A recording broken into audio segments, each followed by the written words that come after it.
আমি বলেছিলাম না আপনার সাথে আমার দেখা হবে সিঁড়িতে, লিফটে, নিচে কিংবা উপরে কিংবা সুইমিং পুলে, যেটা বলিনি কিন্তু দেখা ঠিকই হয়ে গেল।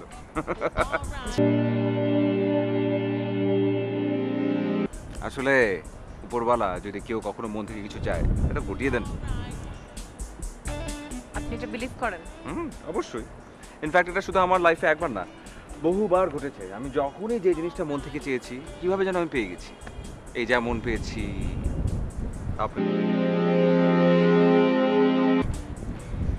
হ্যাঁ ঠিক বলছি, আমি যখনই যে জিনিসটি মন থেকে চেয়েছি কিভাবে কিভাবে যেন ঘটে যায় আমার সাথে। এই যেমন ধরুন আপনার সাথে না চাইতেও একটা পরিচয়, যদিও আমি আপনাকে ফ্রেন্ডশিপের কথা বলেছি, আপনি রাজি হননি। হয়তো ফ্রেন্ডশিপ হলে তার চাইতেও বেশি কিছু উনি চাইতেও পারতেন, এবং চাইলে যদি উনি ইশারা দিতেন হয়তো কিছু একটা হয়েও যেত। এবারে ফাস্ট ফুড দেখছি। মানে কি বললেন আপনি? হ্যাঁ, না কিছু না, কিছু না। কিন্তু বিশ্বাস করবেন কিনা জানি না,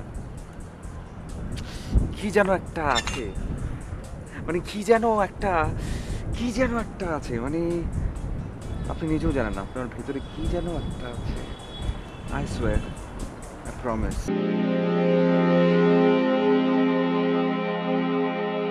থ্যাংক ইউ।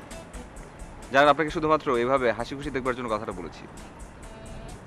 সিরিয়াসলি ওদিকটাতে কি বসা যায়? এখন তো ঘুমাবার সময় না, আর এখন তো মাথাও ধরতে পারবে না মনে হয়, যদি চাই। Okay, thank you, please.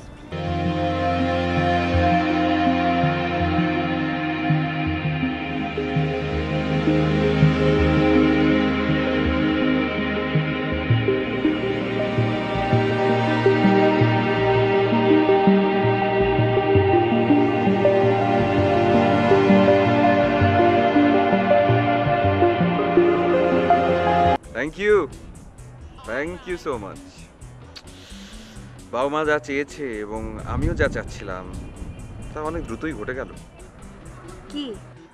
ও, আমি আসলে ভাবতেই পারিনি, আমি কোনোভাবেই ভাবতে পারিনি যে কক্সবাজার আসার পর এত দ্রুত আমি সেই মানুষটাকে পেয়ে যাব যাকে আসলে আমি খুঁজছিলাম।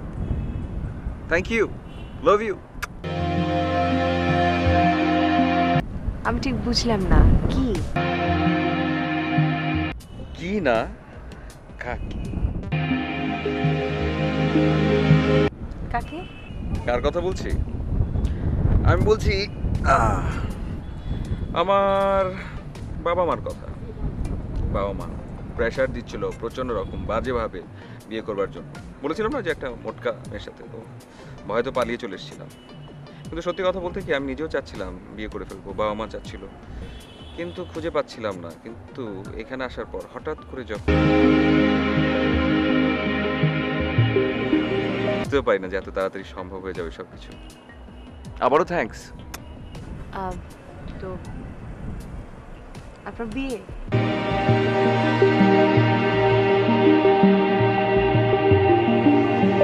মেয়েটা রাজি কি না সেটা মেয়েটাকে জিজ্ঞেস করতেই পারেন। আপনি রাজি? হোয়াট? সিরিয়াসলি জিজ্ঞেস করছি, আপনি রাজি? হ্যাঁ। প্লিজ বলবেন। আপনি আসলেই পাগল।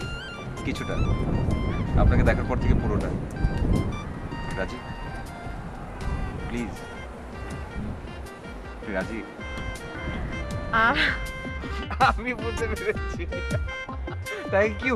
প্লিজ চলুন আমরা একটু ফ্রেশ হয়ে লাঞ্চের জন্য বেরিয়ে পড়ি। আমাকে ফোনটা করতেই হবে, প্লিজ প্লিজ। আমি কিন্তু কিছু বলিনি। আমি বুঝে নিয়েছি, চোখের ভাষা করতে জানি। নিজে নিজে বুঝলে তো হবে না। আপনার কি ধারণা যে আমি আসলেই বুঝি না? না, বুঝেন না।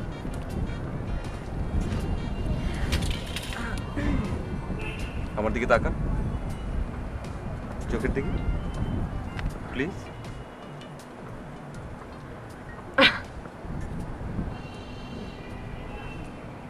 বুঝে গেছি, দেখা হচ্ছে লাঞ্চের সময়।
পারি?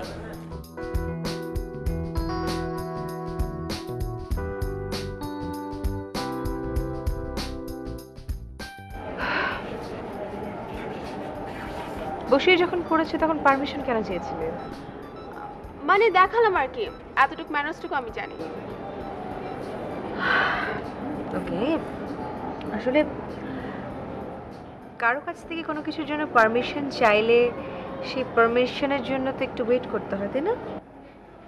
তুমি তো কদিন পর আমার ভাবি হতে যাচ্ছ, ভাবির সাথে এত ফর্মালিটিস কিসের? জানো, তোমাকে না আমার অনেক পছন্দ, তোমাকে আমার অনেক সুইট লাগে।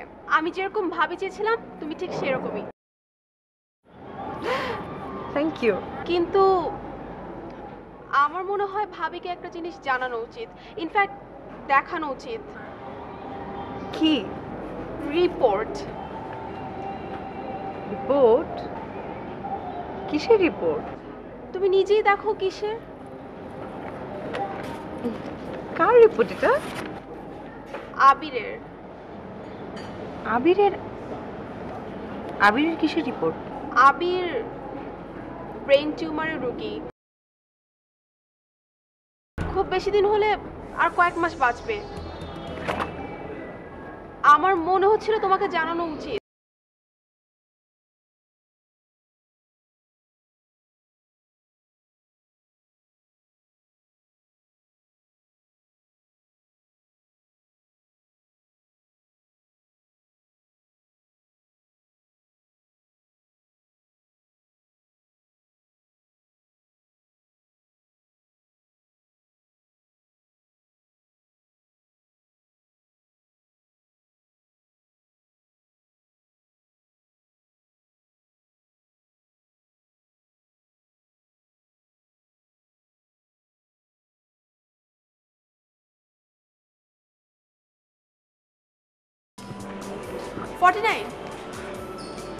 আচ্ছা, আই এম সরি দিয়া।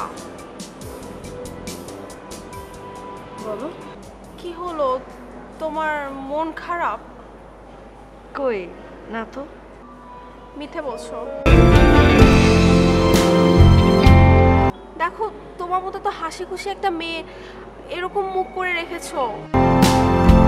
না না, তেমন কিছু না। আসলে আমার এমনি জাস্ট শরীরটা ভালো লাগছিল না। আবার মিথ্যেটা বললে। দেখো, আই এম রিয়েলি সরি। আমি জানি তোমার মধ্যে কি চলছে, কিন্তু দেখো আমার কোনো কিছুই করার ছিল না। আমার আমার মনে হয়েছিল তোমাকে বলাটা খুব প্রয়োজন ছিল, কিন্তু এখন দেখছি না বললেই পারতাম। Don't blame yourself. এটা আসলে তোমার দোষ না। যা হবার তা তো হতোই। It's okay, I am fine. আচ্ছা, আমি যাই। হ্যাঁ, টেক কেয়ার।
Good morning.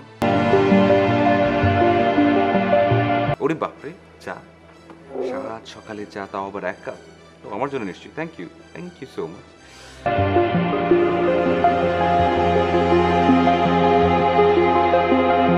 কি প্রবলেমটা কি? অ্যাটলিস্ট কেউ উইশ করে তো তাকে পাল্টা কিছু একটা বলতো। অ্যাটলিস্ট কিছু তো একটা বলো। কিছু তো বলছো না। Thanks for the tip. আরে কি, আমি একের পর এক কথা বলে যাচ্ছি, কিছু তো বলছো না তুমি। হ্যালো হ্যালো, কি প্রবলেম কি? আশ্চর্য, আমার দিকে তাকাও তো। কি কি সমস্যা কি? এরকম করছো কেন? বল, কি হয়েছে? তুমি আমাকে বললেও তো পারতে। আমার কাছে লুকানোর তো কোনো দরকার ছিল না তোমার।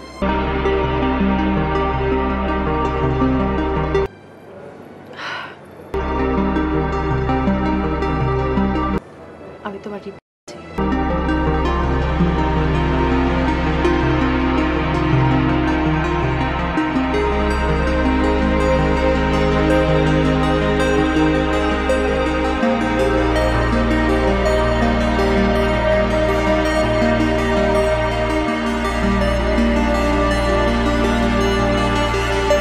আরে চুপ!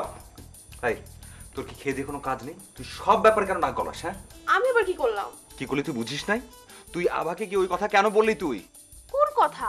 কোন কথা তুই জানিস না? রিপোর্টটা তুই ওকে কেন দেখালি? তুই কেন বলতে গেলি? ও ওই রিপোর্টটা। ও আচ্ছা, ওরা তো ওদের দেখিয়েছি ওদের রিয়াকশনটা দেখার জন্য। ফ্যাক্ট সেটা তো আমিও জানতে পারতাম। তোর কি দরকার ছিল ওকে গিয়ে জানানোর? তুই অনেক লেট করে ফেলছিলি। আমি লেট করছি না, এটা আমার ব্যাপার। আমি নিজে গিয়ে বলতে পারতাম। তোর নাক গলানোর কোনো দরকার ছিল না। ডাক্তারের দেওয়া 3 মাস, এই 3 মাস তোদের কারণে আমি এভাবে কাটাচ্ছি, যাতে করে তোরা ভালো থাকিস, আমি ভালো থাকি। আমি বিন্দু পরিমাণ ফিল করতে যাচ্ছিলাম না যে আমি আসলে কবে কি হতে যাচ্ছে আমার সাথে।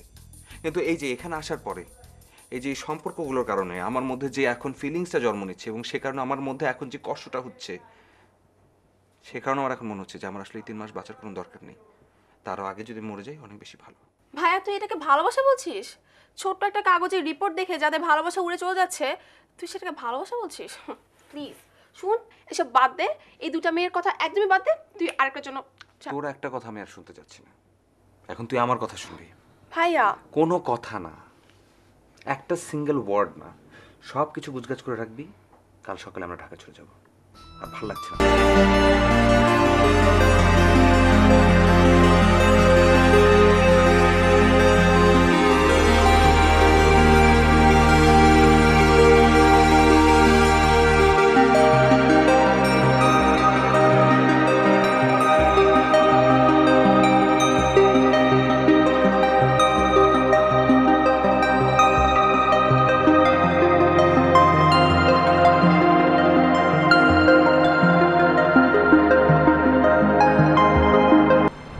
কাল ভোরে আনতে আসছি।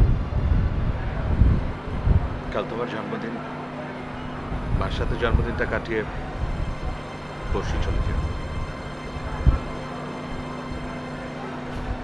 কোথায় চলে যাব? ঢাকায়। ভালোবাসার মানুষকে এত সহজে চলে যেতে দেবেন?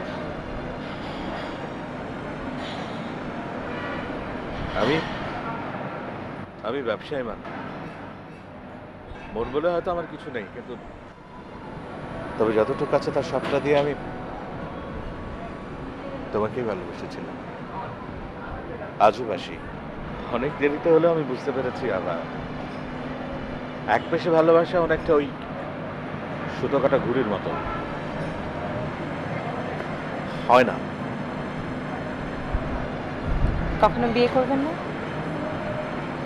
তুমি তো বলেছ আমার মতো লোকের বিয়ে করা উচিত না, তাই ভাবছি বাকি জীবনটা বিয়ে না করেই থাকবো। আর অনেক তো ব্যবসা হলো, এবার ব্যবসাতেও ক্ষান্ত দেব। কটেজটা আছে, ওখানেই থাকবো সারা জীবন। যখন মন খারাপ হবে তখন সমুদ্রের সাথে কথা বলবো, কেটে যাবে বাকি জীবন।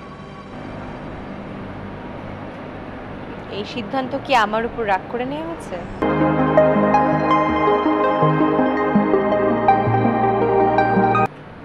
তোমার উপর রাগ করে না, বাস্তবতার উপর ভর করে। কিন্তু তোমার মতো একজন মানুষ, সে এত ভালোবাসে আমাকে, তাকে ছেড়ে তো আমি কোথাও যাব না।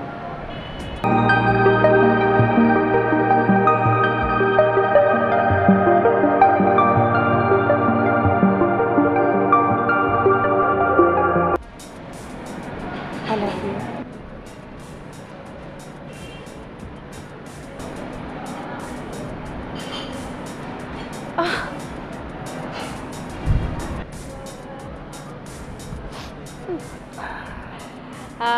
আচ্ছা, মার মুখে শুনেছি তুমি নাকি বেশ দারুণ গান করো। একটা গান শোনাও। তুমি শোনাও আগে।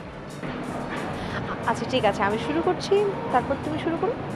আমার সাথে গানটা ধরো।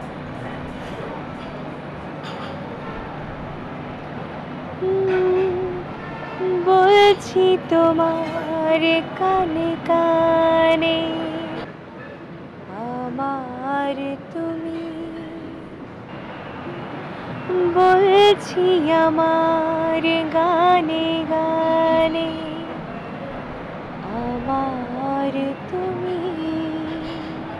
আমার তুমি আজকে আমার প্রাণ পেয়েছে অনেক নতুন ভাষা, অনেক দিনের স্বপ্ন যে অনেক দিনের আশা, বলছি তোমার কানে কানে, আমার তুমি। আমার তুমি। কি কিছু না, তোর সাথে অনেক মিসবিহেভ করেছি আজকে, আর মিসবিহেভ করব না, এবং এখান থেকে কালকেই চলে যাব, কারণ অনেক ফুর্তি হয়েছে, আর কোনো ফুর্তির দরকার নেই। আরো কয়েকটা দিন থাকি না ভাইয়া? না, যথেষ্ট হয়েছে, আর না প্লিজ। কেন? থাকবো না ভাই, চলে যাবো, ব্যাস, আর কিছু না। এটা কোনো কথা হলো? এটাই কথা।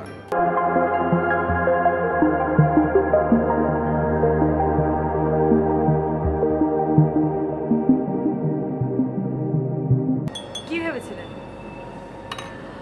তুমি এভাবে এখান থেকে বিজয় হয়ে চলে যাবে? আবে হোয়াট ডু ইউ থিঙ্ক আমি তোমাকে এতটা ভালোবাসি যে তোমাকে আমি এরকম জয়ী হয়ে চলে যেতে দেবো?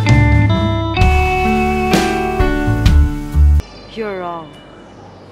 You're absolutely wrong. আচ্ছা আমাকে একটা কথা বলো তো, ধরো তোমার সাথে আমার বিয়ে হতো, আমি তোমার সাথে কতদিন সংসার করতাম? 7 বছর, রাইট? তোমার আয়োজনে কতদিন? 3 মাস।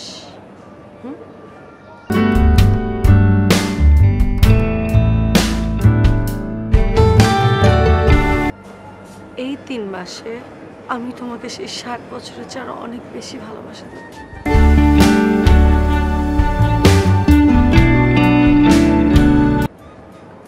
অনেক বেশি।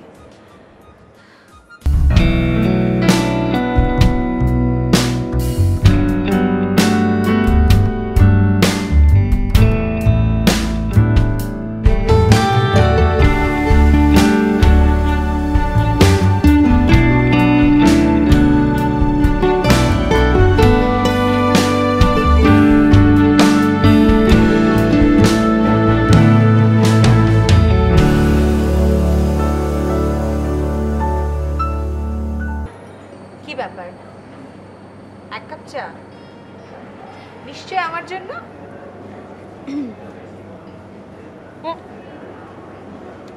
চিনি বেশি।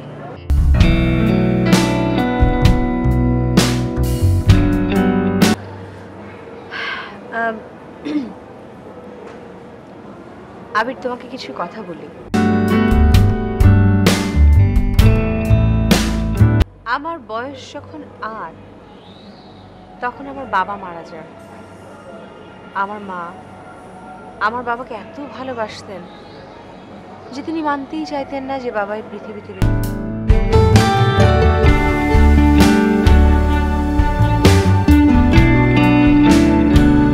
আমার মা এটা বিশ্বাস করেন যে আমার বাবা তার মনের ভিতরে এখনো বেঁচে আছে, সেজন্য তিনি এখনো পর্যন্ত আর বিয়ে করেননি।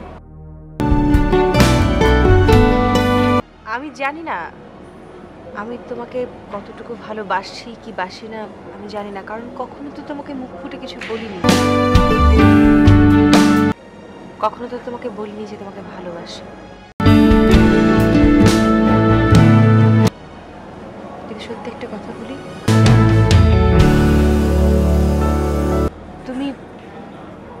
তুমি তুমি আমার মনের ভেতরের অনেকটা জায়গা জুড়ে আছো। তাই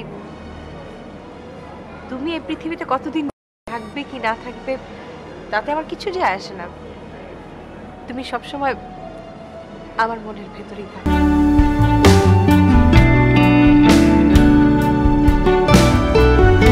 আর তাছাড়া আমরা তো কেউ কখনো বলতে পারি না যে আমরা কতদিন বাঁচবো কতদিন বাঁচবো না।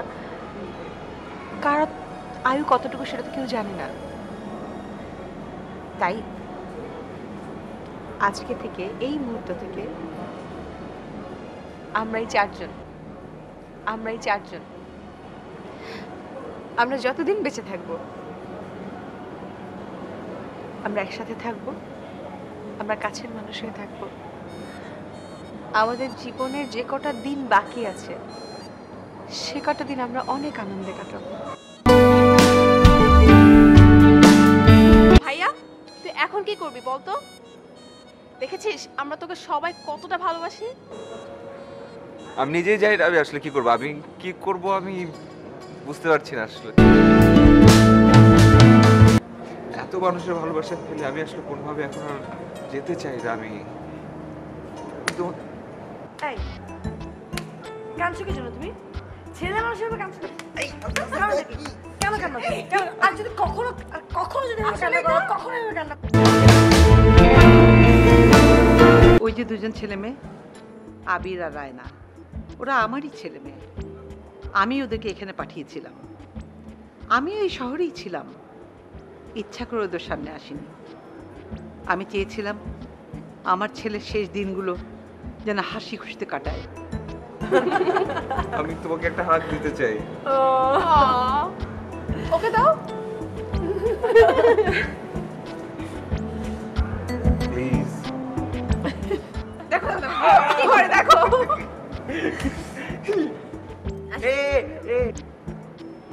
আমরা সবাই এই পৃথিবী ছেড়ে বিদায় নেব। আমার আবির অনেক ভাগ্যবান, সে পৃথিবীর অনেকগুলো মানুষের ভালোবাসা নিয়ে পৃথিবী থেকে বিদায় নিচ্ছে। আমরা সাধারণ মানুষ, মানুষের কাছে আর কি চাই? শুধু ভালোবাসা।